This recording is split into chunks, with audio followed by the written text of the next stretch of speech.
আজ আমাদের কক্সবাজারের দ্বিতীয় দিন। সকাল সকাল নাস্তা করে যে যার যার মতো রেডি হয়ে বসে আছি আর অপেক্ষা করছি কখন একটু রোদটা কমবে, তারপর আমরা সবাই বের হব। আজ আমরা ডিসাইড করেছি টেকনাফের দিকে যাব।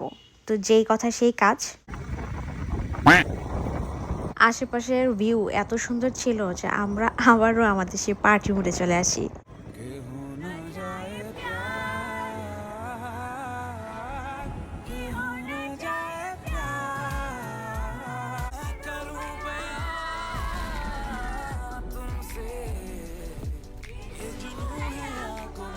তো এইভাবেই আমরা সারা রাস্তা হই হুল্লোড় করতে করতে মজা করতে করতে যাই। ভাগ্যক্রমে আমাদের সিএনজিওয়ালা মামাটা খুব ভালো ছিল যে আমাদেরকে কিছু বলে না, আমরা যে এরকম চিলাচিলি করছিলাম। আর আমরা সিএনজিওয়ালা মামাকে সারাদিনের জন্যই নিয়েছিলাম, যাতে আমাদেরকে নিয়েও যায় আবার ড্রপ করেও দিয়ে আসে। তা আমরা যেখানেই সুন্দর সুন্দর প্লেস দেখছিলাম সেখানে থামিয়ে ভিডিও ছবি এগুলো তুলছিলাম। নেমেই দেখলাম এক ঝালমুড়ি মামা অনেক মজা করে ঝালমুড়ি বানাচ্ছে। আর ঝালমুড়ি ফুচকা চটপটি এইসব দেখলে আমি আবার নিজেকে কন্ট্রোল করতে পারি না। টেকনাফের দিকে যাওয়ার পথে এই একটা বিচ আমার চোখে পড়ে। আমার কাছে মনে হয় কক্সবাজারের মধ্যে এই বিচটা সবচাইতে সুন্দর একটা বিচ।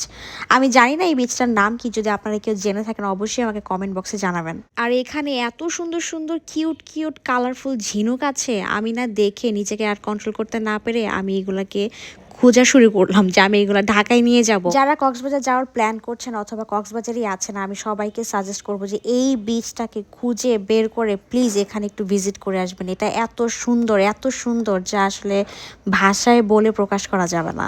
আমরা এখানে প্রায় অনেকক্ষণ বসেছিলাম। এখানে বসে বসে বাতাসটা যে কি ভালো লাগছিল।